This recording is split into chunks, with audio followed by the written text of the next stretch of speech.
Hello everybody and welcome back to the Leading Edge Detailing Training Academy. This is going to be a vlog style training video on how we're going to be cleaning the door jambs and boot jambs off the Ford Falcon behind me. So before we do anything, let's go and have a look at what we're dealing with and come up with a game plan. You could see that the struts have failed, so I had to prop up the boot lid with a bit of wood. There are a lot of leaves and a lot of dirt right in these gaps. So when doing door jambs and boot jambs, the more work you do in advance, you will save exponential time later on. And what I mean by this is, if you clean up all this dirt now around the window surrounds and the roof, things like that, if you clean this up now, you're going to save a lot more time doing it later, because we can use a brush now to go and clean this. And if we scratch the roof a little bit, it doesn't matter because we're going to be doing paint correction anyway. But if you save it for later on, every time you touch something that you shouldn't be touching, or you're a little bit too aggressive, or you use a brush, you're going to scratch the paint that's already been polished. And that's going to double up your work. So we need to make sure we do a good job now, but let's go and have a look at inside of the doors. Normally, I don't detail the interior first. I detail the interior after. But because of all the mold, I didn't want to be getting in the car, moving it around and get sick. So I will have to go and detail the interior again after the whole process is done, because surely there's going to be some polishing dust or something getting in the car. So it's going to need another clean. But let's have a look at what we're dealing with.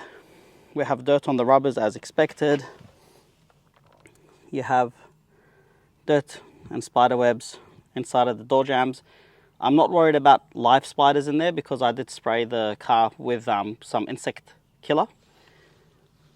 You have rubbers here that are full of dirt. And as you would expect, come on focus, here we go. We have dirt and leaves everywhere. So we know what we're going to be dealing with. We have a lot of dirt that we're going to need to be removing. And of course, on the window cowl right here, there's quite a lot of dirt. So what are we going to do? What's the game plan? The first thing I'm going to do is grab my vacuum cleaner and try to remove as much of the loose dirt and leaves as I can. You can, use compressed air and blow it out, but you're just going to get more stuff inside of the car. And in my case, I'm just going to get the driveway dirty or the garage dirty. So I'm going to grab the vacuum cleaner and try to suck up as much of the leaves and dirt as I can. Then we're going to look at the next step. Say hello to George. George sucks. Really good. In a good way.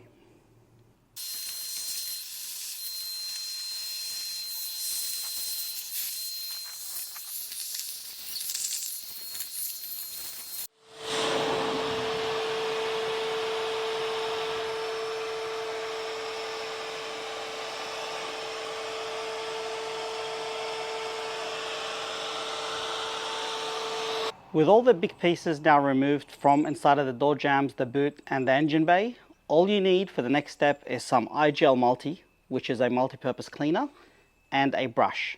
And I'm going to show you how to use both a steam cleaner and a pressure washer to do the next part. I urge you to not open up the door jambs and pressure wash straight inside them. It looks very unprofessional. It can lead to a lot more headache than what it's worth. And you're not going to get a better result than what I'm going to show you. So always work with the safety of the car in mind, because if you open up the door jambs or the boot jambs and spray straight inside of them, you're going to get a lot of overspray of water inside of the car, and it just doesn't look professional. You look like a cheap hand car wash guy. So now what we're going to do is show you my trick on how I clean the door jambs quickly and effectively. And like I said before, make sure you do a very, very, very thorough good job now, because every hour you spend in this part of the job, you're probably going to save 4 to 5 hours later on in redoing a lot of work. So make sure that you get this as good as possible now before you do the wash and before you do the paint correction. The first thing we're going to do is to get the pressure washer and spray inside of these gaps here. Now this isn't going to clean much, but it's going to push out any loose dirt. And be careful if you see any paint chips or paint flaking not to get too close, or if there's PPF on the door, you don't want to get this too strong and get too close. So ideally, you want a nozzle size that is not too aggressive. You want to make sure that it's pointing vertical, not horizontal, or at least pointing in the right way for your panel. And from a safe distance, we're going to spray inside of the gap.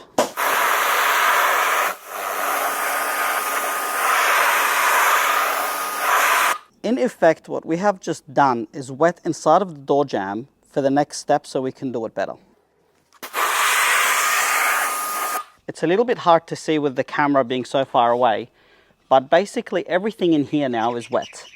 There's still quite a lot of dirt, but it's all wet. So what we're going to do is get some IGL multi and carefully spray the areas that we want to clean, making sure we don't get any multi inside of the car because we have already cleaned that part.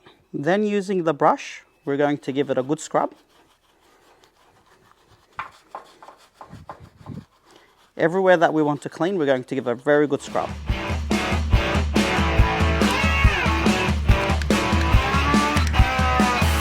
Using the brush to scrub, this is going to loosen up the dirt even more and let the multi do its job better.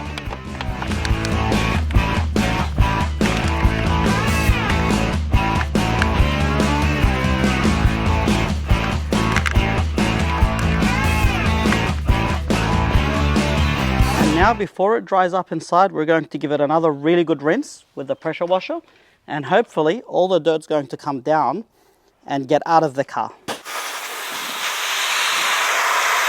I'm going to go a little bit freehand here so you can see the dirt coming out from this gap.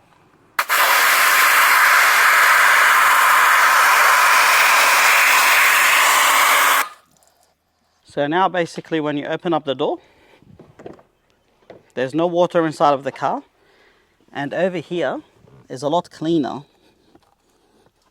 than before. But because this car is so dirty, we're going to have to repeat this process several times.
So let's have a look and see how effective that was.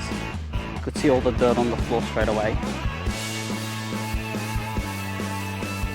So much cleaner already, but I think I'm going to give this one more go and then move on to the other side.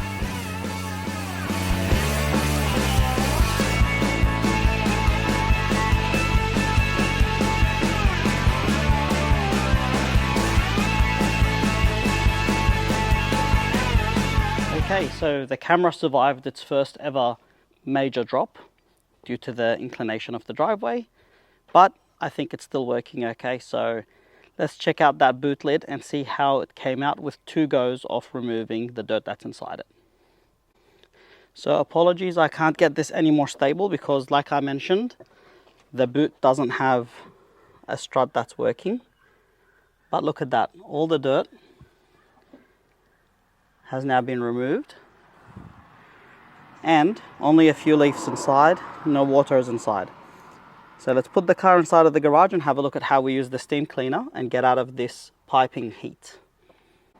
So using the brush method, you could clearly see the sides that have been cleaned and the sides that have not been cleaned. Huge difference.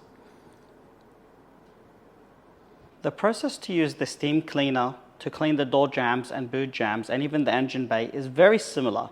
I personally like this method more because it's less messy, and you're also almost using compressed air or compressed gas to blast away the debris, as opposed to using just the water. In saying that, they're not mutually exclusive. Normally what I do is with the first wash, I use the pressure washer. Because I'm washing the car anyway, I might as well clean up as much dirt as I can. But then, once the car is washed and dried, maybe before the paint correction, I follow up again with a steam cleaner to clean up any dirt and grime that has shown up since drying, because that's what happens. Sometimes it looks clean until it's dry. But now let me show you the process of using the steam cleaner to clean up the same plastics on the driver's side of the vehicle, and then we can compare the two together. Something also important, and it's even more important when using the steamer, is to not let IGL multi or anything dry up on the car. You have to make sure you wipe it off straight away or blast it with steam and push it out, because that chemical might stain the paint and might stain the plastics. So you apply the cleaner, you scrub it really well, then you blast it all off with either the water or the steam, and then wipe it down with a microfiber cloth to make sure everything has been removed. Do not leave any chemical sit on the car on any surface whatsoever unless it was intended to be sitting there to condition it. So as mentioned, the process of using the steam cleaner is very similar to the high pressure water. First, you apply the IGL multi.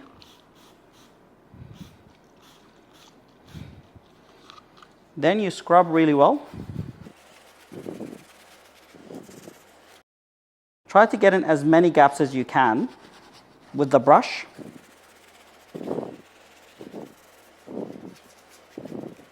And then what we're going to do is we're going to blast it off with the high pressured steam.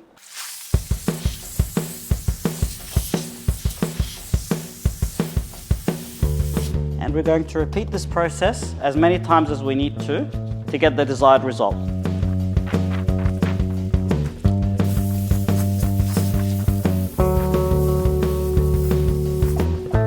So I can see that there's still some dirt in here, and I'm going to focus on that with the brush.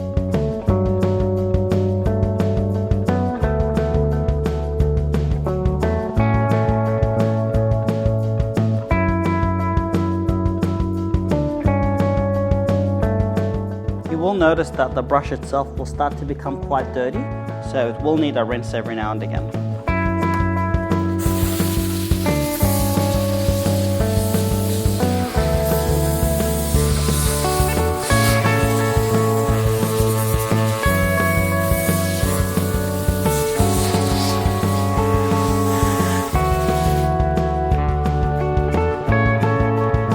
And that's how you use a steam cleaner to clean door jambs.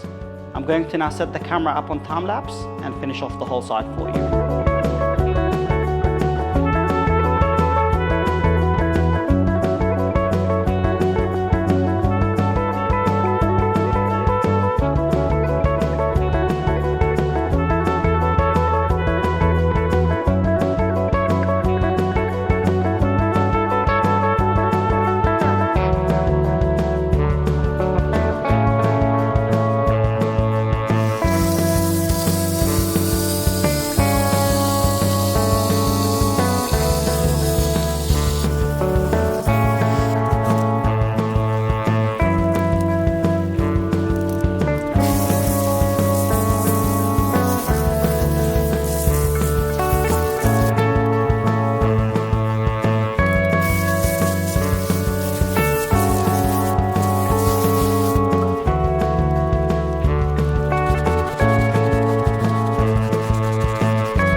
So both sides are done. I'm going to show you both sides with the steam cleaner and the pressure washer, and then you decide which one is best for you. However, from my personal experience, the pressure washer is faster, but it's also a little bit more messy and you can't use it indoors, while the steamer is much slower, but it's much more accurate and you can get in much more in-depth detail with the cleaning. The best way to handle it is to do both. First, you wash it with the pressure washer, then with the steam cleaner. And with a car like this, you're actually going to be washing it multiple times. So this car hasn't been washed yet. It's going to have its first wash, then it's going to have a wash after paint correction in preparation for the ceramic coating. So it's going to at least have 2 more washes, and you can probably wash it a 3rd time. And it's always good practice to clean the door jambs every single time you wash the car. So every single time you wash the car, you're knocking off more and more dirt. So I would say the car probably needs another 3 to 4 hours more of cleaning of the rubbers, the door jambs, the engine bay and the boot jamb. With the engine bay, probably another 8 hours or more. But let me show you the end result of the quick demonstration. So, here we go. So I'm going to follow up again and go over these nooks and crannies with the steamer. And this is the benefit of using both the steamer and the high pressure water in conjunction with each other, is you don't miss any areas where if you're only using the pressure washer, you're going to miss out on the little gaps, and if you're only using the steam cleaner, you're not going to be able to get into areas you can't reach with a brush or with the steamer. But this is after a quick clean, nothing major. This side hasn't been cleaned yet, and I'll show you the other side in a minute. This was using the steamer right here, and this was filthy. This was really bad. You guys probably remember this side as well. Have a look at that with the steamer, came out real nice. This was done with the water pressure washer, came out real good. For comparison, this wasn't cleaned yet. This was, so it looks like almost brand new. I think once it's dressed, obviously once the car is paint corrected, cleaned and dressed, it's going to look amazing. These need a bit of love as well. And this came out not too bad. But you could see that if you're only using the pressure washer, you're not going to get into areas like this. This is where you need the steamer. And then you're just going to have to scrub by hand and with the steamer several times until you get that perfect. So before we wrap up this training module, I want to remind you not to take door jambs, boot jambs and engine bays lightly. They're probably going to take you just as long to clean properly as a good paint correction, because the dirt that's in there is going to need several attempts to take off with both the steam cleaner and the high pressure water jet. So go through them very carefully and make sure you get them perfect, absolutely perfect, before you start your paint correction, because in the process of cleaning you are going to dirty the car both on the inside and outside, and you might scuff up the paint a little bit, so you're going to have to then correct it. So make sure that the car is perfectly clean before you do your paint correction. I'm going to go and keep cleaning this thing for probably another 2 days, but for the purpose of this training video, I hope that the 2 methods I have shown you in how to clean door jambs are useful. Use them both together. Don't use one or the other, but if you have to, be thorough with whichever one you pick, and remember to not clean the car with the doors open with the pressure washer. It's going to dirty the inside, and it's going to get wet, and you're going to get mold, which, as we saw from this car, is something you don't want to deal with.